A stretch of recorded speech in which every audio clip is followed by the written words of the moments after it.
اب جو حالات آ رہے ہیں، میں نے غالباً اس دن کہا ہوگا، یہ ظالم دنیا کا ابھی جس قارون، اس زمانے کا جو قارون ہے، بل گیٹس، جس کے پاس سب سے زیادہ پیسہ ابھی بتایا جاتا ہے، اس کے ناجائز پلان اتنے خطرناک ہیں۔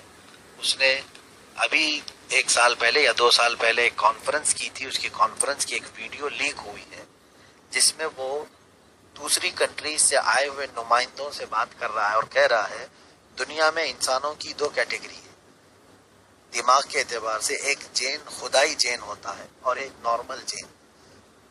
خدائی جین کا مطلب یہ ہے کہ اس کے اندر مرنے مارنے سب کی صلاحیت ہوتی ہے، جو خدا کے وجود پر یقین رکھتا ہے، اور وہ کہتا ہے یہی لوگ ڈینجر ہیں، ان کو ختم کرنا ہے۔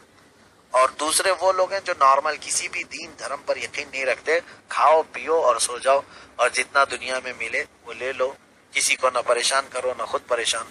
ایسے بھی کچھ لوگ ہیں، ایتھیسٹ ہیں اور بھی ہیں۔ تو بل گیٹس یہ کہتا ہے کہ جو مذہبی لوگ ہیں، چاہے وہ مسلمان ہوں، کرسچن ہوں، عیسائی ہوں، یہودی ہوں، جس کے اندر بھی خدا کا جذبہ ہے، وہ مرنے مارنے کے لیے ہمیشہ تیار رہتا ہے اور اپنے مذہب کے خلاف کچھ سننے کو تیار نہیں ہوتا۔ اور یہ کہتا ہے اس طرح کا دماغ کنٹرول کرنے کی ضرورت ہے۔ تو سارے آئے ہوئے نمائندوں نے اس سے پوچھا کہ یہ تو برسوں سے انسان کی فطرت میں خدا کے متعلق تصور رکھنا، اس کو کیسے تو اس نے کہا ہم ایک ویکسین بنائیں گے، اس ویکسین کو استعمال کرائیں گے تو یہ خدائی جین انسانوں کے اندر سے مر جائے گا، پھر وہ بھی آدمی نارمل ہو جائے گا، نہ اس کے دل میں اور نہ دماغ میں کوئی خدا کا تصور ہوگا، وہ بھی کھانے پینے اور مست رہنے والا، جیسے ایک سن انسان جانور ہوتا ہے۔ اس طرح سے کرنے کی طاقت ہم پیدا کریں گے، اس نے باضابطہ اس ویڈیو میں کہا، اور اس کی پوری رائٹنگ میں ایک اخبار کے تراشے میں آئی بھی ہے، میرے پاس موجود ہے۔ اس نے کہا کہ ہم ایک ویکسین ایسی بنائیں گے جس کا استعمال سب کو کروائیں گے تو خدائی جین جس کے بھی دماغ میں ہے وہ نارمل ہو جائے، نیوٹرل ہو جائے۔ لیکن لوگوں نے یہ پوچھا کہ ڈائریکٹ یہ ویکسین کیسے ہم استعمال کروائیں گے لوگوں کو، تو اس نے کہا اس سے پہلے کوئی بیماری آئے گی، ہو سکتا ہے وہ اسی کی طرف وہ اشارہ کر رہے ہیں، اور پھر دیکھنا کہ کچھ ویکسین اب یہ ایسی لائیں گے جس کو لگانے کے لیے یہ کمپلسری کر دیں گے، ضروری کر دیں گے، نہیں لگاؤ گے تو تمہارے اوپر پابندی لگا دیں گے، تم سفر نہیں کر سکتے، تم کو آئی ڈی نہیں دی جائے گی، پاسپورٹ نہیں دیا جائے گا، زور زبردستی کریں گے۔ اللہ کی پناہ، اسی لیے میں کہہ رہا ہوں اٹھو، وگر نہ حشر نہ ہوگا پھر کبھی، دوڑو کہ زمانہ چال اپنی چل گیا۔ آج میں اپنے تمام حاضرین، سامعین اور قارئین جتنے بھی شریک ہیں، میں ایک پرخلوص گزارش یہ بھی کر رہا ہوں کہ اللہ کے حبیب صلی اللہ تعالی علیہ وسلم نے فرمایا آخری زمانے میں دین کے کام درہم و دینار سے ہوں گے، یعنی فنڈ کی ضرورت ہمیشہ رہے گی۔ حالات ایسے ہیں آج کہ ہم چاہ کر کے بھی بہت سارے کام نہیں کر پا رہے ہیں، اس لیے آپ سب سے بھی میری گزارش ہے کہ ہمارا جو الامان فاؤنڈیشن ممبئی میں ہے، اس کے لیے اپنے زکوٰۃ، عطیات، فطرے وغیرہ جمع کریں تاکہ سال بھر میں ہونے والی ہماری ایکٹیویٹیز میں ہم کسی کے محتاج نہ رہیں۔ کئی ایسے حالات آتے ہیں جہاں سٹینڈ لینا پڑتا ہے، جیسے کورٹ کے معاملات ہوتے ہیں مسلم نوجوانوں کے لیے، اور بھی دیگر معاملات۔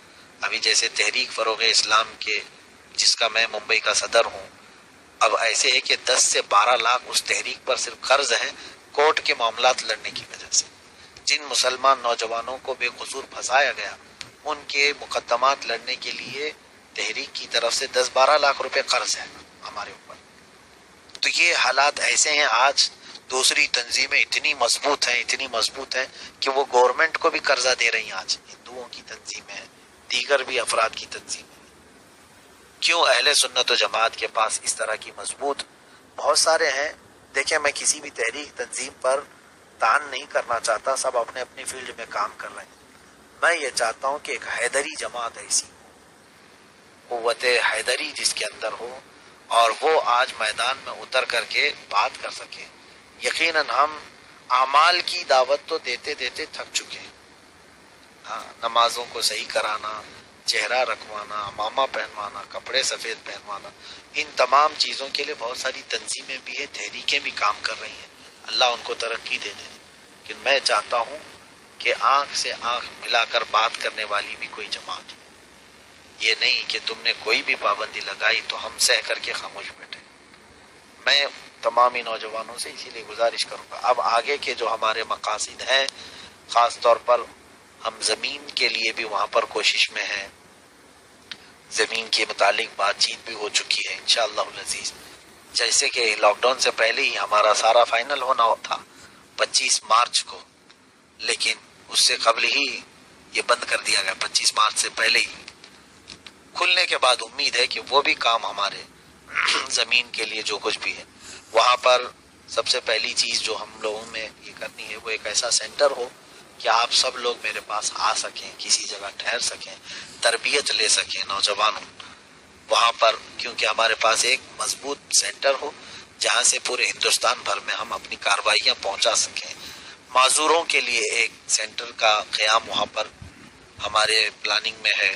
معذور مطلب اندھے اور گونگے لوگ اور پھر بہرے جو اس طرح کے معذور ہیں، ان کے لیے پورے ہندوستان میں اہل سنت و جماعت کے پاس ایک ادارہ بھی نہیں.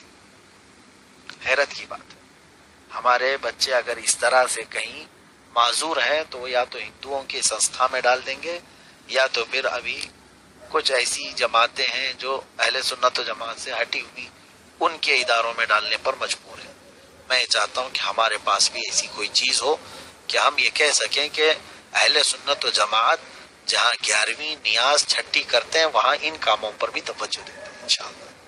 اور اولڈ ایج ہاؤس کے متعلق بھی کہ بہت سارے ایسے لوگ، کیونکہ ابھی چند دنوں قبل میں مدن پورہ ممبئی کا ہاٹ پلیس ہے، ایک بوڑھے کا انتقال ہوا وہاں پر. کیسے ہوا آپ کو میں بتاؤں.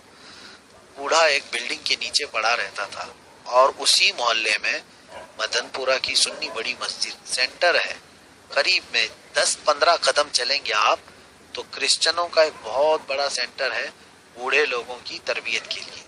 جو ماں باپ چھوڑ دیے گئے ہیں ان کے بچوں کی طرف سے وہ وہاں لاتے ہیں اور ان کی تربیت کرتے ہیں اور اس میں رکھتے ہیں. تو محلے والوں نے اس بوڑھے کو اٹھا کر کے ان کی سنستھا میں پہنچا دیا. انہوں نے لیا، نہلایا، دھلایا، کپڑے پہنائے. اب اس بوڑھے کا چند ہی دنوں میں انتقال ہوا. مسئلہ یہ آیا کہ وہ چاہتے تھے کہ اپنے کرسچن اعتبار سے اس کا انتم سنسکار کریں، آخری رسومات اس کی کرسچن طریقے سے، اور کر بھی دیا انہوں. جبکہ اس بوڑھے کو پورے محلے والے وہاں جانتے ہیں، پوری زندگی تقریباً 60 سال نماز روزے سب کرتا رہا. آخر حالت ایسی آئی کہ کرسچنوں کے ہاں پناہ لینی پڑی اور ان کے انداز کے مطابق اس کی تدفین ہو گئی. اس دن بھی مجھے احساس ہوا کہ حالانکہ اسلام میں ایسا کوئی تصور نہیں اولڈ ایج ہاؤس کا، لیکن جو اس طرح کے معذور ہیں، تکلیف میں ہیں، تو کیا ہم ان کو غیروں کے ہاتھوں اسی طرح چھوڑ دیں؟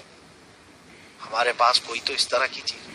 اسی لیے بہت سارے مقاصد ہیں ہمارے جس کے لیے میں اپنے بچوں سے ہی گزارش کر رہا ہوں. باقی بڑے بڑے سیٹوں کے پاس ہمارا کوئی چہل پہل ہی نہیں ہے، اور خاص طور پر بہت سارے نیتا لوگ تو ہم سے ویسی بھی چڑھتے ہیں اور علماء کے پاس پھٹکتے بھی نہیں. مجھے امید ہے کہ روئی والے ہی کام آئیں گے. بس کافی ہے کہ قطرہ قطرہ دریا میں شبت. آپ لوگ اپنے تعاون سے ہی بڑھائیں، کیونکہ بہت بڑے بڑے لوگوں کے لاکھوں آ جانا اور تمہارا ایک روٹی کا پیسہ آنا بہت بڑا فرق ہے. ہاں، بہت سارے بڑے لوگوں کے خون ناپاک طریقے سے جمائی ہوئی رقم وہ برکت نہیں لائے گی جو ایک پسینہ بہائے ہوئے 1 روپیے میں برکت ہوتی. اللہ کریم آپ سب کو خوب خوب عطا کرے، اور میرے اس اعلان پر توجہ ضرور کریں گے انشاءاللہ العزیز. آپ کے پاس وہ میسیج میں انشاءاللہ العزیز میں بھجوا دوں گا. ابھی فی الحال لاک ڈاؤن میں اکاؤنٹ سے ہی چل رہے ہیں، لیکن مرکزی اعتبار سے ممبئی کے علمان سنی فاؤنڈیشن میں ہی جمع رہیں گے انشاءاللہ العزیز. السلام علیکم ورحمۃ اللہ وبرکاتہ.